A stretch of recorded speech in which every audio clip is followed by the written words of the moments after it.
Welcome to Manager Tools. Today's topic, the effective hiring manager missing chapters. Reasons to say no, number 1, being unprepared.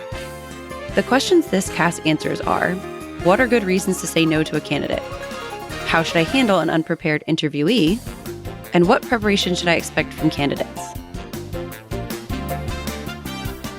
We recently put out our most recent book, The Effective Hiring Manager, and part of the book, as Mark had written it, were not included. There were several chapters that were left out, some of those chapters being about the reasons to rule candidates out. One of them being an unprepared candidate. Unprepared candidates, they tell us things like they don't care about us, they don't care about the interview, or they don't care about preparation in general, none of which are things that we want to see from our successful candidate. Now, this cast itself, super timely.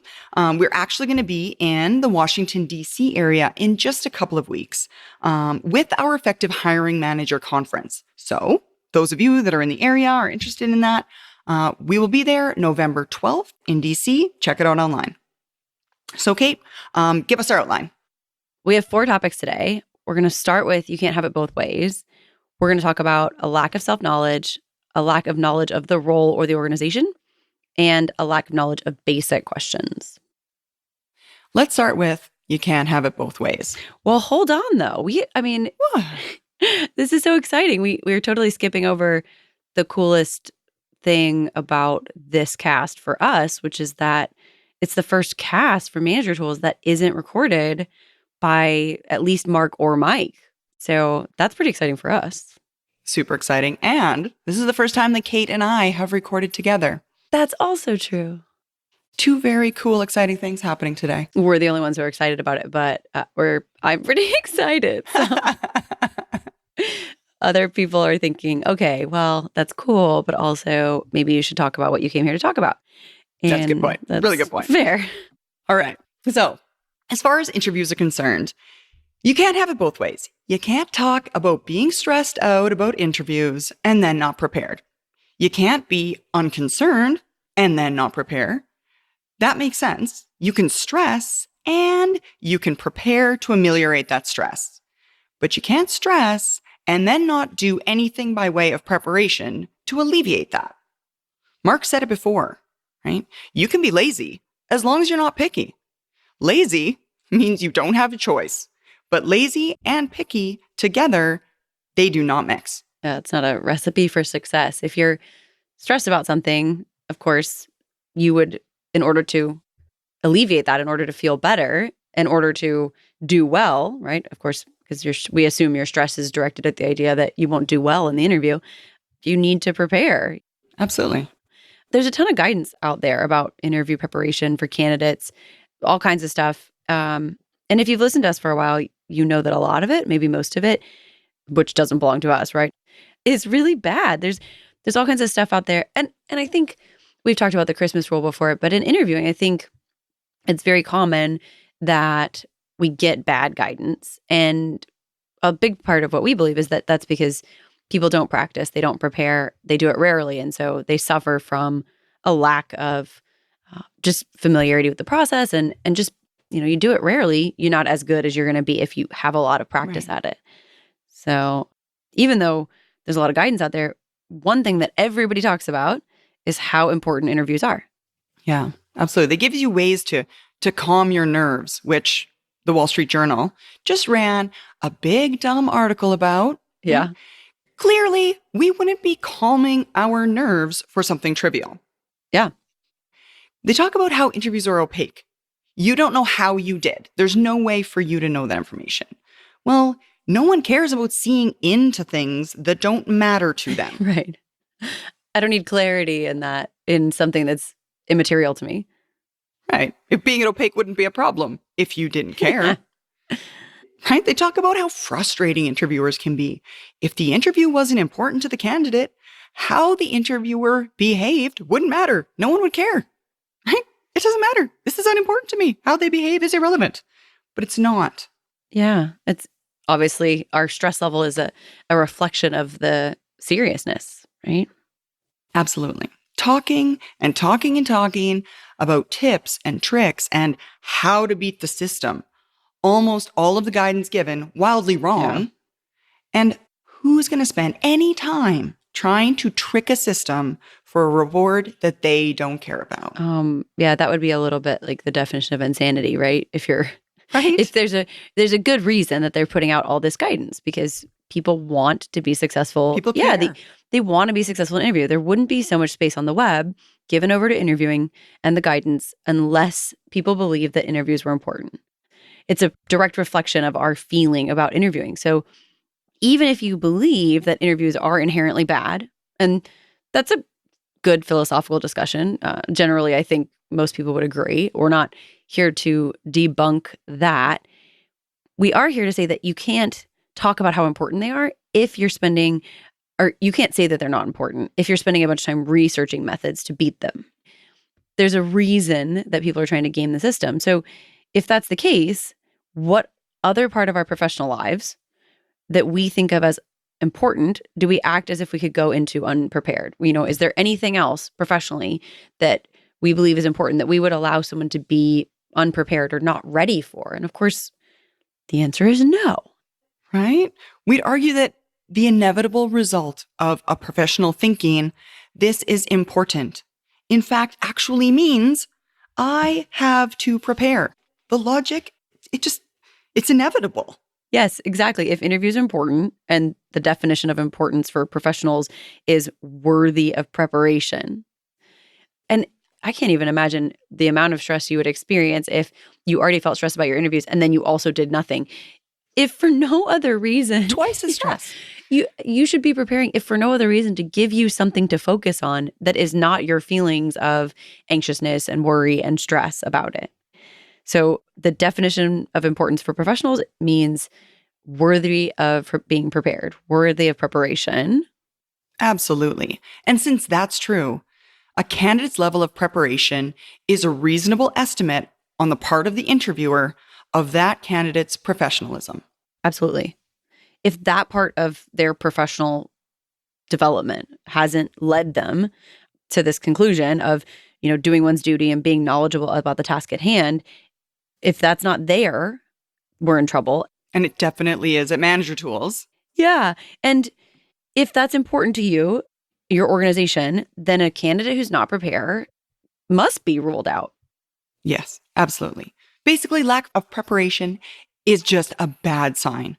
Either the candidate isn't interested enough in the role and they don't care enough about you and your organization, or they don't care about preparation generally and therefore professionalism. Yeah, who wants to hire that person? Exactly. Not us. And we just interviewed someone. Exactly. We just went through this process. We actually just hired someone. It's really exciting. Absolutely. Yeah, it's a really exciting time for us. And that person was really prepared. We don't have to say that person, right? We can say Cassie. Cassie's getting her first podcast mention. Mm-hmm. She was incredibly prepared. She actually, listened to all the casts and all that stuff. We've made jokes before. I think Wendy and I make a lot of jokes about we would never hire someone who came to interview here and hadn't listened to all of our interviewing guidance.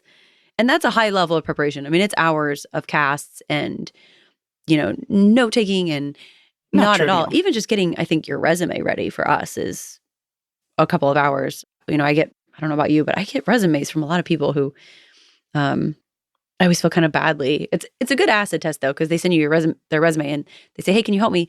And if the first thing is yes, but this resume needs a complete overhaul, which will probably require 4 hours of work, and they don't want to do it, then hey, guess what? Yeah, unlikely that that's going to go well. So, absolutely. How do you interview for the people that wrote the book? Literally. With fear in your heart. With absolute terror in your heart, which we don't want people to be afraid. We don't. And I hope Cassie would say that we were really, really kind. I think that we were. And we require the same level of preparedness for interviewing here that we would require for working here. Yeah, absolutely. On a day-to-day basis. And we see it as a reflection of professionalism, which absolutely. That's really important to us. We wouldn't, We wouldn't send somebody to the conference who wasn't prepared. That would be so bad. Oh my gosh. Can't imagine how scary that would be for someone. I know, right? You've done it. You know how scary. I haven't done it unprepared, though. My gosh. Exactly. You're Hours absolutely of right. preparedness and practice. So, Okay. Then the next piece is lacking of ooh, self-knowledge. gosh. The first thing you should know is yourself. Yeah, exactly. If nothing else, that's what you're here for, right? There is all kinds of guidance that say candidates must prepare by knowing about you, your company, the role. And surely, as we'll see, there are still candidates who don't know it and don't follow through by learning about and thinking about what they're getting themselves into, right? Those candidates exist. But do we really think that any of that guidance or information trumps the fact that interviews are about the candidate selling themselves and their abilities? That's why Yeah. we're here, to learn about the candidate. Yeah, of course not. Candidates know that we're not going to ask them a bunch of questions about what they know about us. We want them to know things, but we're not going to sit them down. None of the questions are, do you know our revenue? Do you know our, revenue streams? Like, that's not what's going to be the heart of the interview. And candidates should know, they should be aware that the majority of every interview, if you don't know this, guys, the majority of all the interviews you're going to go to are about what the candidate has done and how well they've done it in the past. And therefore, it's reasonable for us to expect every candidate to know these things. How can we forgive them not being ready to talk about what they've done and how well they've done it? I don't think that we can. No, we can't. It's about them. Now, look, guys, we understand that interviewees are nervous, right? They have the same insecurities as all of the other people on the planet do. We know they might not know exactly how to study their own backgrounds, right? Or quite how to go about talking about themselves. And so often now in the workplace, we're dissuaded from using I and using we, right? So it can lead candidates to not want to be selfish or come across as selfish, to present themselves as a team player. This society leads itself to them not wanting to make it about them. When in fact, of course, interviews are by definition about them. Right? So we're not looking for perfection. Right. A good interviewer is going to be willing to dig a little bit, right? Uncover those things based on the knowledge that they might not want to look selfish here. We know interviews are stressful and not everyone's a great communicator. There's a difference, though, between someone who's a little bit clumsy when talking about their strengths and abilities and kind of fumbles through it, and one who hasn't thought one iota about those things at all. It's different. Yeah, of course. That would be shocking. But if you're looking for what do we think you should be aware of, what do you think you should be paying attention to here, we recommend if you're listening for a sign that a candidate is unprepared relative to their own self-knowledge, what you're looking for is how they've made the decisions they've made.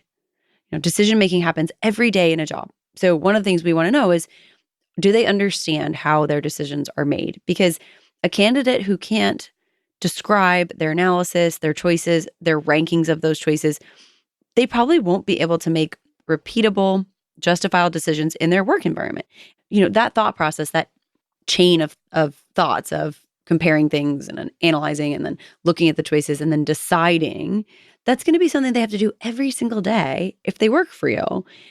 It could be work decisions, it could be career decisions that we're looking at. Like if you ask someone about tell me about yourself answer. If you ask someone, tell me about yourself, and they can't describe to you why they chose that university or why they chose that first job, then it's not really likely that you're talking to somebody who has, a full process that they think through when they make decisions. And that could put us in some danger, right? That they just go with their gut. Although I think a lot of us feel like we go with our gut, and you have to remind yourself of why and how you make those choices. It's just that if we can ask them about it, if they can describe how they've made their choices in the past, it's much more likely that they'll continue to use that same thought process. And then that gives us data about how they're going to do it when they work for us. So that's one of the things, is how they've made their decisions in the past, why and how they've made those decisions. And then also how they work with other How they people. work with people. Yeah.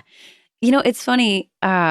We talk a lot about different jobs. And when I talk to people about, which of course was what we do, right? We talk to people about their jobs. And you know what I hear the most about is not, oh, I had to build this spreadsheet and it was really hard. I don't hear about pivot tables. I don't hear about analyses or anything like that. What I hear about is the people at their job. That's what people talk about. They don't talk about their work. They just talk about how hard it is to work with other people. The thing is, there's humans everywhere. The only people who aren't dealing with humans at work are people who are coding in their mom's basement. And even then, one day they need to come out. Yeah. They're still dealing with somebody. It doesn't matter how good someone's, job skills, technical skills, tactical job knowledge is if they can't work with other people. We've talked about this, I think, many times over the years. In fact, our first podcast, right? Solution to a Stalled Technical Career was about that. It was about people. People. You have to work with people. Like, no matter how good you are, someday relationships matter. Absolutely. And especially in this situation with the hiring process. You're hiring somebody means you're taking them out of a place, a group that they know. And now there's a new group of people, a new set of individuals to get to know. If they can't describe to us how they get to know people and how they're able to build relationships and those connections, how they're able to work with people through those difficult and trying circumstances and when things are going well, that's a big problem. Yeah. I mean, what are they going to do with the humans at your organization? If you're hiring for a managerial role, not being able to describe how they manage, that's a big one. I think too, there's humans in that process, but a lot of it is just that relationship building piece, especially here.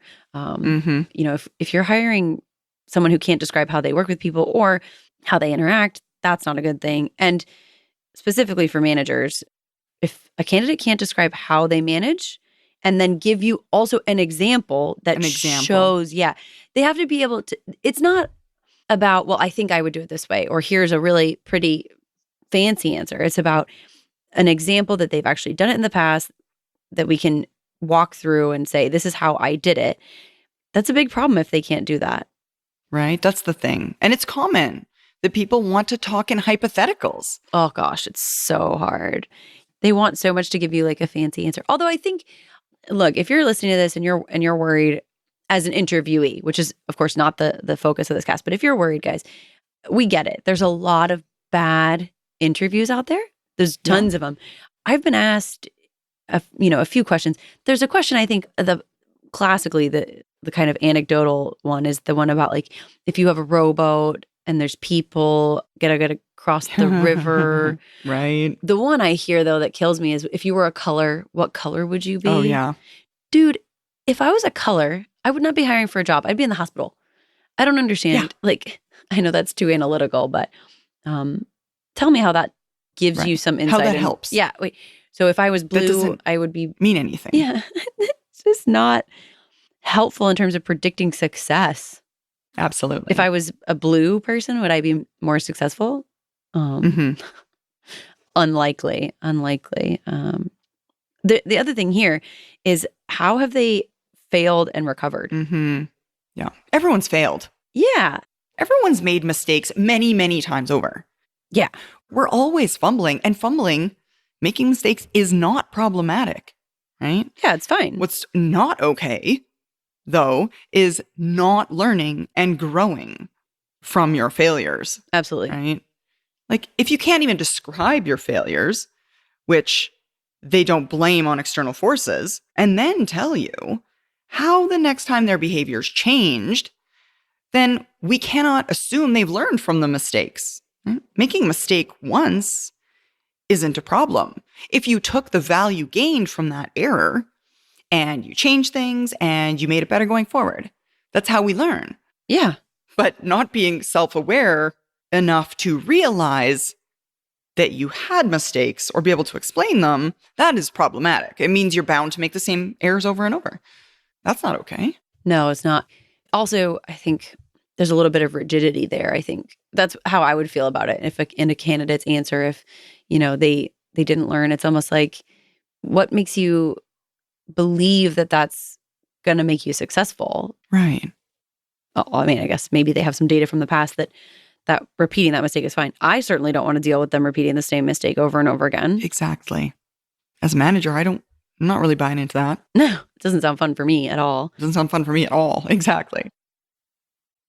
Maggie, our business development director, spent a good part of her morning on the phone with an HR executive who is trying to develop a program for her managers and professionals that will allow the company to grow from 125 to 500 employees in 2 years. We offer several ways to get our guidance into your organization at various price points and depending on the support you need. What's more, we have ways to sustain the training beyond the initial phase, making it very affordable and realistic to maintain the continuity of the new behaviours. If you're in growth mode, contact Maggie at manager-tools.com and have a chat. We're here to help. The next one is lack of knowledge of role organization. Yeah, absolutely. If a candidate really believed all they read about prepping for the company that they were hiring, that they were trying to be hired by, then why wouldn't everyone know a great deal about the job and the organization? Yeah, if all that stuff they tell you is true, then of course you should be pretty well versed. I remember talking about all this when I was very first coming out of university and being a little worried because a lot of it's really opaque. Right. It's very hard, I think, to know what the job entails, and what that stuff is going to be like. Just the posting. Yeah. And it's still part of your responsibility to be as prepared and as knowledgeable as you can be. Absolutely. As the hiring manager, the conclusion I would draw for somebody being unprepared to answer basic questions about the company is that they've not prepared at all. Right. That would be the place to start. Right? Since all the popular guidance out there says that it's pivotal that you know about the company, regardless of the actual significance of that information.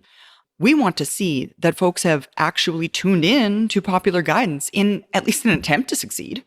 If they don't know anything about us, then they shouldn't be interviewing. Right. So there's definitely that. Okay, so finally, a lack of knowledge of basic questions would be a good reason to say no. Yeah. Like, tell me about yourself, for example. Not everybody is going to know that the best way, which is, side note, the way we teach, is like how they ought to answer it. Sure. That's okay.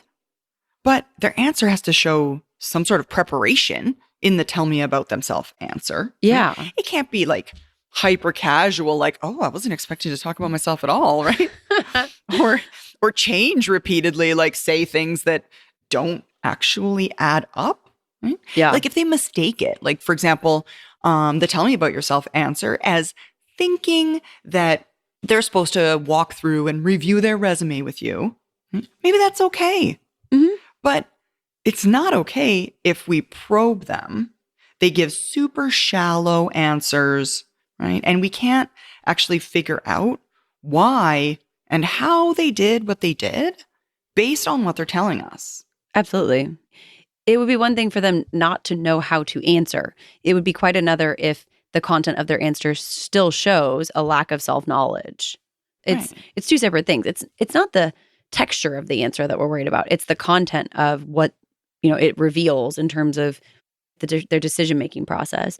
It's a really good place. Tell me about yourself is a really good place to highlight those decision-making skills. And if they're not prepared for tell me about yourself, which is, by the way, in what I would say 99% of interviews, the very first question ends up being, then not only are they unprepared, but they're maybe just not really paying attention. Yeah. There's all kinds of signs there. Right. And one of the signs is, I'm going to say lack of truth. Oh, that could be. Yeah, absolutely. We've all made mistakes, right? And we talked about this just a minute ago. Like we have all made mistakes as we were going through our careers and our lives. We've all misstepped and done things that in hindsight, okay, that was a bad choice. But we want to see some self-awareness, right? That they made some mistakes and they recognized it. Now, just because the alternative to that really is, I guess, hiding the truth because they made a mistake and don't want to look badly for it. Yeah. Right? What I want to see is a candidate who becomes someone that works for our organization, that when they make mistakes, is willing to say, hey, I made a mistake.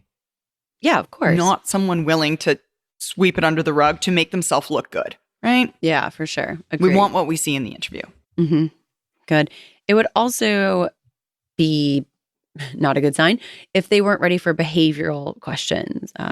If you ask some behavioral questions and they give third-person answers or theoretical answers or really short, like 1 minute long answers, these are all huge red flags. What you're hearing is, I don't have enough content here. And if you probe and you get really good details, okay.